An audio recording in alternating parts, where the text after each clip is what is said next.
Les deux derniers champions sont tombés, les amis. Chelsea et le Bayern Munich sont tombés hier soir. Salut à tous. J'espère que vous êtes en forme où que vous soyez et bienvenue comme d'habitude à la maison dans mon petit bureau pour ce point média. C'est un module particulier, c'est le module Champions League aujourd'hui disponible sur toutes les plateformes, plus en podcast avec une soirée complètement folle. Le petit poussé, Villarreal, a fait tomber l'ogre, le Bayern Munich de Lewandowski. Le Real Madrid, qui était mené 3-0 sur sa pelouse, a finalement fait tomber le champion, Chelsea. Que va-t-il se passer ce soir pour Jürgen Klopp, Liverpool face à Benfica et dans le choc entre El Cholo Simeone face à Pep Guardiola? Eh bien, on va voir cela ensemble, les amis. Je vous rappelle que ce soir, en 2 temps, on va vivre cette nouvelle soirée de Ligue des Champions. 19h, 20h, brut live, en mode visioconférence pour débriefer ce qui s'est passé hier et présenter la grande soirée de ce soir. 19h, 20h. Puis à 20h30, on bascule sur Twitch, 20h30, pour suivre en direct ce grand match Atlético-Manchester City. On va le commenter en mode second écran avec Jules Palmieri et l'ensemble de la communauté. Bien évidemment, ce soir, Twitch, 20h30, Atlético-Manchester City. On va revenir sur ce qui s'est passé hier. J'adore cette une de Marca, 100% Espagne, 100% Espagne, avec le passage du Real et le passage de Villarreal. Quelle nuit! Quel délire, que noche, que delirio. C'est une nouvelle fois la voie héroïque qu'a choisi le Real Madrid. Madrid adore ces soirées de Ligue des Champions où on pense que Madrid est mort. Et Madrid renaît de ses cendres, tel un phénix, pour se qualifier. C'est une nouvelle fois ce qui s'est passé hier, puisque le Real a été mené 3-0 face à la formation de Thomas Tuchel. Ancelotti a trouvé les clés. Pour la 9e fois, les amis, pour la 9e fois dans l'histoire de la Ligue des Champions, Madrid fait tomber un champion. C'est un record. Derrière, c'est la Juve avec 5 fois. Pour Madrid, 9 mois. 9 fois, pardon. Milan en 64, l'Inter en 66, Porto en 87, le PSV Eindhoven en 89, le Borussia Dortmund en 98, Manchester United en 2000, le Bayern à 2 reprises en 2002, puis en 2014 et enfin donc Chelsea 2022. Les champions tombent face au Real Madrid. Karim Benzema était encore le principal grand artisan de cette qualification. Regardez cette photo-là. Au bout du bout, l'énergie au bout de cette prolongation épique du Real Madrid et la détresse de Chelsea qui a pourtant mené 3-0. Quand je vous dis épique, oui, épique. Petite photo ici de Nacho qui était en défense centrale. Militao était absent, suspendu. C'est lui qui avait pris la relève. Il a eu des crampes dans ce match. Et dans la fin de match, c'est Carvajal qui a dû laisser son poste de latéral droit pour venir au milieu, en défense centrale. Et il a été bon, il a été héroïque. Carvajal pour sauver la baraque. Une nouvelle fois, Madrid choisit la voie héroïque. C'est clair et c'est net. On va revivre ce scénario absolument fou. Chelsea a pris les commandes avec une maîtrise, avec une pression. On a pris comme ça le Real Madrid pour museler notamment la ligne médiane. Casemiro, Kroos, Modric qui ne savaient pas comment, qui ne savaient plus comment équilibrer cette équipe. C'est Mount qui a ouvert la marque pour Chelsea avec un but absolument somptueux. Puis derrière, une tête de Rudiger qui a été un véritable colosse pour tromper une nouvelle fois Thibaut Courtois, 2-0. Et puis le 3-0 avec Timo Werner ici. Chelsea a marqué, je vous le rappelle, un autre but avec Alonso. Mais le but a été invalidé par la VAR pour avoir touché le ballon de la main. La règle est contestable, bien évidemment, mais la règle est là, actée par la FIFA, pardon, et le but a ainsi été refusé. 1-0, 2-0, 3-0, et puis le Real Madrid va revenir avec Rodrigo, avec au passage une passe, les amis, de Modric, extérieur pied droit fouetté pour aller chercher Rodrigo au 2e poteau qui venait d'entrer. Il venait d'entrer en jeu. Pour lui, c'est un véritable délire pour Rodrigo. Il a une trajectoire unique. 67 matchs de Liga, 3 buts seulement. 67 matchs de Liga, 3 buts seulement. En compétition européenne, 24 matchs, 9 buts. Fois 3, 9 buts sur la scène européenne. Il l'adore. Rodrigo entre et boum, marque. Et puis ce coup de boule de Karim Benzema dans cette prolongation, servi par Vinicius, un geste délicat pour aller le mettre sur la tête de Karim Benzema, qui trompe Edouard Mendy et tromper le plan tactique de Thomas Tuchel qui était absolument somptueux dans ce match. Le message est très clair. que vienne le suivant. Au suivant, déclarent les chroniqueurs Real Madrid du quotidien AS. Vous l'aurez compris, ce n'était pas du football hier, ce n'est pas du football, c'est le Real Madrid, le roi d'Europe. Vous le savez, regardez ce groupe avec Rodrigo, avec Lucas Vázquez, avec Vinicius, avec Alaba ici, avec Casemiro, autour de Karim Benzema, avec Pintus, le préparateur sportif. Ce n'est pas du football, c'est le Real Madrid. 13 titres de champion d'Europe et en route peut-être vers ce 14e titre. Karim Benzema, les amis. Karim Benzema, 38 buts cette saison, dont 14 sur les 9 derniers matchs. 38 buts, 14 sur les 9 derniers matchs. Avec ce match européen, il égale le très grand Maldini. 139 matchs européens. 139 matchs européens. Il est à la 7e place de ce ranking absolument fou, mené par Cristiano Ronaldo avec 187 matchs. Derrière, il y a du Casillas, du Xavi, du Messi, du Giggs, du Raoul. Et il est là, l'ami, avec Maldini, Karim Benzema, dans cette histoire de la Ligue des Champions. Je voulais revenir sur les 11 de départ avec les notes offertes par le quotidien Marca, ceux qui ont pris les meilleures notes selon nos confrères. Modric, magnifique. Valverde, superbe, combattant. Karim Benzema, bien évidemment. J'aurais, moi, rajouté une petite étoile ici à Courtois, parce que notamment dans la fin de match, il a enlevé tout ce qui passait, notamment une énorme occasion de Havertz. Ça a été complètement fou. Il était là une nouvelle fois pour sauver les meubles. Les notes du côté de Chelsea, vous le voyez, elles sont également bonnes parce que Chelsea a bien joué ce match. Ça a craqué juste à la fin et notamment pour, je vous l'ai dit, étouffer ce milieu de terrain. Dans ce match, les chroniqueurs espagnols, et au regard de ce match, Kroos était perdu. Kroos ne savait pas quoi faire. Kroos, dans ce dispositif-là, ne peut pas aider Modric. Il n'est pas assez bon dans le plan défensif. Il est remarquable, mais dans le plan défensif, il n'est pas assez bon. Il fallait faire peut-être entrer un peu plus tôt Camavinga. C'est facile à dire derrière, et in fine, Madrid passe, donc Carlo Ancelotti avait la bonne solution. Mais Kroos a été en grosse difficulté, d'ailleurs, notez-le, c'est l'une des moins bonnes notes, avec une seule étoile. Les bons du côté de Chelsea, Rudiger 3 sur 3, Mount 3 sur 3, et Havertz, vous le voyez ici, 3 sur 3. Une défense dans l'urgence, avec ce geste donc de Carvajal, qui a remplacé comme ça dans le match, à l'arrache, le pauvre Nacho qui n'en pouvait plus, des crampes de partout, ça a été une véritable bataille. Et puis Luka Modric est apparu, fouetté, quotidien maintenant, ce fouetté qui est devenu une Modric, ce ballon fouetté pour aller chercher donc Rodrigo, il est le MVP, vous le voyez, le player of the match pour nos copains de l'UEFA Champions League. Il mérite une statue. Una estatua para Modric. Offrez-lui une statue. Il a été mémorable dans cette rencontre, l'ami Luka Modric. C'est absolument incroyable. C'est la 31e demi-finale du Real Madrid dans l'histoire, les amis. 31e demi-finale. Regardez, il n'y a pas une autre équipe qui fait mieux. Et regardez la distance entre le premier et le deuxième. Real 31, Bayern 20. Real 31, Bayern 20. Voici les clubs derrière des demi-finalistes de l'histoire de la Ligue des Champions. Barcelone, Milan, United, Juve, Liverpool, Ajax, Benfica et l'Inter Milan. Ce Real Madrid veut peut-être aller chercher de nouveaux records. Et je pense une nouvelle fois à Carlo Ancelotti, les amis, face à Thomas Tuchel. Les déclarations sont là en conférence de presse. Carlo Ancelotti, 8e demi-finale de la Ligue des Champions comme coach. 8e, les amis. 8e. Une avec la Juve, c'était en 99. 4 avec l'AC Milan, 2003, 2005, 2006, 2007. Et c'est la 3e avec le Real Madrid, 14, 15 et 22. 8e.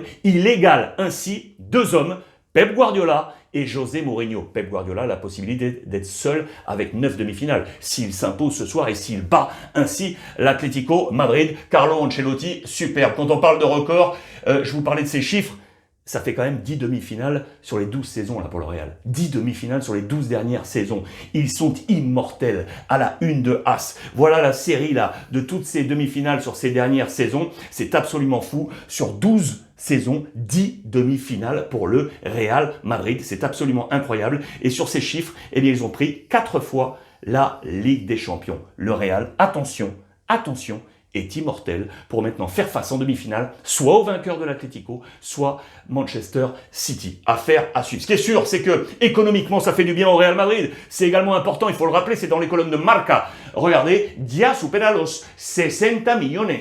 60 millions déjà dans les caisses du Real Madrid, fort de ce passage en demi-finale. C'est une victoire qui vaut 12,5 millions d'euros. Ça peut atteindre 20 millions en fonction de la billetterie et autres. Le Real qui avait déjà engrangé 14 millions d'euros avec les victoires en phase de groupe, pour un total possible, 6 titres il y a, de 100 millions d'euros. Imaginez, c'est important ça dans les caisses du Real Madrid. C'était un petit point économique à noter. Je vais vous montrer ce qu'en pensent les Anglais, la presse anglaise. Mais juste avant, je vous montre qu'également en Espagne, la presse générale, non sportive, a effectivement également fait les grands titres sur le Real Madrid avec Karim Benzema. Le Real meurt et renaît, le Phoenix Real Madrid. Et puis regardez, j'adore cette une également, du côté d'El Mundo, le Real a besoin d'aller regarder la mort en face avant de se réveiller. Parce que c'est le 3-0 qui a réveillé ce Real Madrid qui semblait peureux, attentiste dans ce match face à un super Chelsea. 3-0, boum, c'est parti derrière pour aller chercher la qualif avec ce groupe du Real Madrid. Voici la presse anglaise dont je vais vous parler, vous pouvez l'imaginer, c'est l'agonie. Thomas Tuchel qui se tient la tête. Il avait trouvé le bon plan. Mais l'agonie est là, avec encore un homme, eh bien c'est Karim Benzema. Unreal, c'est irréel. Le jeu de mots est ici avec le Real de Real Madrid et Karim Benzema. C'est à la une vraiment de toute, je dis bien de toute la presse anglaise. Regardez, Thiago Silva, Real Agony ou Real Sickness. Sick, c'est être malade. Le mal de tête, vous pouvez l'imaginer pour Thomas Tuchel. Je vous fais une toute petite parenthèse au passage. Regardez, Ten Hag serait vraisemblablement le prochain entraîneur de Manchester United. Un accord aurait été trouvé verbal pour les 3 prochaines années. Et quid de l'avenir de Paul Pogba à suivre? Je referme la parenthèse. Le Real Madrid, donc à la presse britannique, et donc ce Real qui passe pour la Ligue des Champions avec un super Luka Modric. Le montage de Marca avec l'autre MVP espagnol d'hier soir, c'est Raúl Albiol. Raúl Albiol, les amis, 36 piges, élu MVP de ce match à la une de la presse valencienne. Super, les grands d'Europe avec Raúl Albiol. C'est la première fois qu'il a ce type de trophée, les amis. À 36 ans, c'est la première fois, Raúl Albiol, et il est là. Villarreal, le sous-marin supersonique dans les colonnes de Marca. Une seule frappe dans ce match, les amis. Une seule frappe dans ce match là-bas cadré, et c'est le but signé Chukwueze à la toute dernière minute alors qu'il venait d'entrer en jeu. C'est absolument incroyable. C'est lui, Chukwueze, qui torpille, vous le voyez, le Bayern Munich, et Villarreal est ainsi de retour dans le dernier carré de la Ligue des Champions 16 ans après. 16 ans après, de retour avec l'excellent Unai Emery. Je fais une petite pause sur Unai. Je fais une petite pause sur lui, l'ancien coach du Paris Saint-Germain.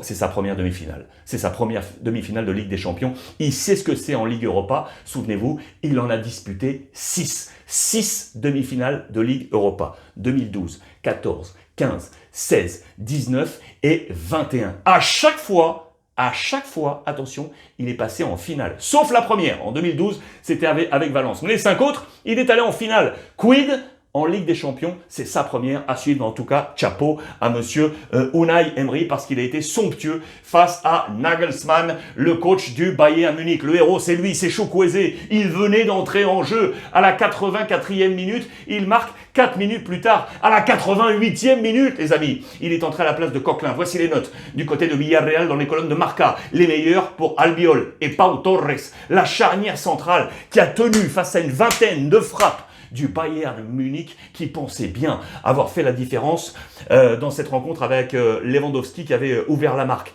Villarreal s'était imposé 1-0 au match aller à domicile, et donc un but partout au match retour. Bim, ça passe pour Unai Emery. Villarreal, c'est absolument incroyable, se qualifie pour le dernier carré. Ce tableau est là. Espagne, et il y a encore une autre équipe espagnole qui est ici.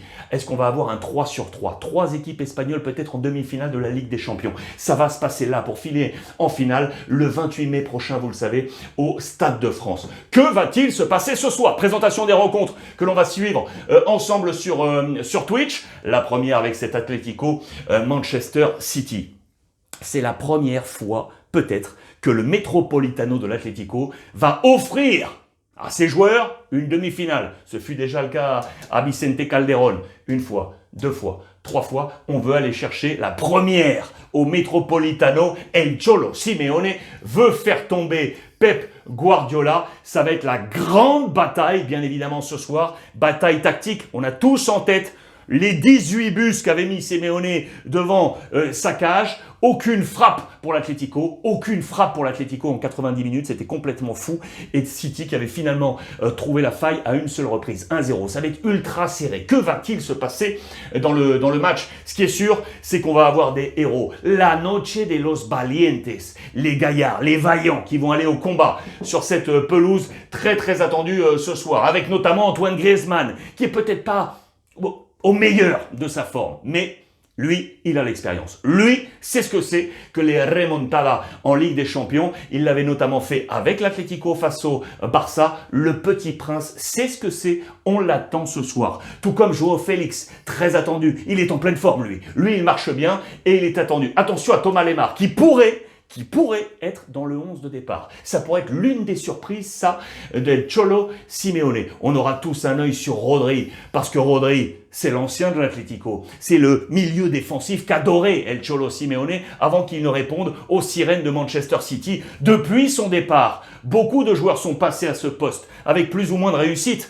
Il y a eu du Thomas, il y a eu du Llorente, du Herrera, du Kondogbia, du Torreira, du Koke. Thomas, il est parti maintenant du côté d'Arsenal, vous le savez, et c'est Kondogbia qui semble aujourd'hui être le patron de ce poste sentinelle devant la défense. Rodri revient face à l'Atlético, ultra attendu. Y a-t-il des raisons d'espérer ou pas? Oui, selon la presse espagnole, on en voit 10 des motifs d'y croire. Je ne vais pas tous vous les donner, mais on va parler de l'ambiance, bien évidemment, du côté du Wanda Metropolitano. On va parler du sens tactique del Cholo Simeone, qu'on n'aime pas forcément, mais ça fait partie également du jeu. On va parler de Joao Félix et de Griezmann. Ça va être leur soirée à ces deux hommes. L'amélioration défensive de l'Atlético, avec notamment un Oblak qui a retrouvé de sa puissance dans les buts de l'Atlético. Ça sera très attendu. Plus le retour de l'international belge, Yannick Carrasco, qui sera là pour ce match. Différentes idées pour voir l'Atlético se qualifier. Je vous l'ai dit, c'est la première fois qu'on attend cette qualif du côté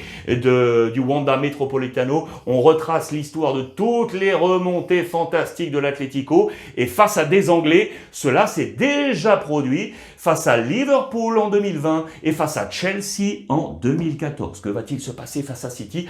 C'est attendu ce soir. Et puis pour la petite histoire, sachez que De Bruyne, qui sera dans le camp de City, le capitaine, a bien failli jouer du côté de l'Atlético. Oui les amis, quand il était à Chelsea avec Mourinho, il n'était pas dans les plans de l'entraîneur portugais. Il a cherché une porte de sortie, il a hésité, il y avait de la concurrence à l'Atlético avec des joueurs comme Koke ou encore Arda Turan, et donc il a filé du côté de Wolfsburg. De Bruyne avait failli être joueur de l'Atlético Madrid. C'est absolument incroyable. Voici les 11 probables pour ce soir. Probable. Absent, Jiménez et Herrera, deux hommes forts du flanc défensif. Donc on attend Oblak, Reinildo, Felipe Savic, Llorente, Kondogbia, Koke, Lodi, Lemar, Griezmann et Joao Félix. Du côté de Manchester City, pas de Gabriel Jesus qui est suspendu et Palmer qui est blessé. Ederson, Stones, Laporte, Cancelo, Walker, Rodri, De Bruyne, Bernardo Silva, Foden, Grealish et donc Mahrez pour prendre cette place de Gabriel Jesus. Affaire à suivre, 11 probables que l'on verra ce soir. L'autre match, il y a un autre match avec Jürgen Klopp. Rapidement, regardez, ça sera ce Liverpool-Benfica. Liverpool qui s'était imposé, souvenez-vous, 3-1 au Portugal dans un match là aussi assez fou. Benfica avait pourtant bien joué. Est-ce qu'on peut croire au miracle pour les Portugais? On veut y croire. Regardez avec bien évidemment les Beatles qui sont ici, l'antre Liverpool de la musique des quatre. All you need is love. Non, all you need is luck. On veut de la chance pour la presse portugaise. On va compter sur Darwin, on va compter sur Everton, les puissances offensives pour espérer danser la vida, la danse traditionnelle portugaise et ainsi se qualifier. Il y a un homme dans ce match qu'on va suivre nous attentivement parce qu'on l'a suivi dans la Coupe d'Afrique des Nations, c'est bien évidemment Sadio Mané. Je pense à tous mes copains là du continent africain. Ça pourrait être sa 6e symphonie. Pourquoi? Parce qu'il a une saison pleine. Il a déjà remporté la Carabao Cup, la Coupe d'Afrique des Nations. Il est qualifié pour le Mondial 2022. Il est là en Ligue des Champions. Il est engagé en FA Cup et également en Première Ligue. Les 6 compétitions de Sadio Mané que l'on va retrouver bien évidemment ici dans ce 11 probable de Liverpool. Alisson, Van Dijk, Konaté, Alexander-Arnold, Tsimikas, Keita, Fabinho, Henderson, Salah, Diogo Jota. C'est probable et selon la presse espagnole. Du côté de Benfica, avec Vlachodimos, Otamendi, Vertonghen, Grimaldo, Gilberto, Weigl, Taarabt, Ramos, Everton, Rafa Silva et Darwin Núñez à la pointe de cette attaque. Que va-t-il se passer? Ce qui est sûr, c'est qu'on va se régaler, les amis. Rendez-vous ce soir, 19h-20h, Brut Live, pour le débrief d'hier et le brief de ce soir, puis 20h30 en direct ensemble sur Twitch pour ça. Atlético, Manchester City. J'ai hâte. Je vous embrasse. À ce soir et profitez des vôtres.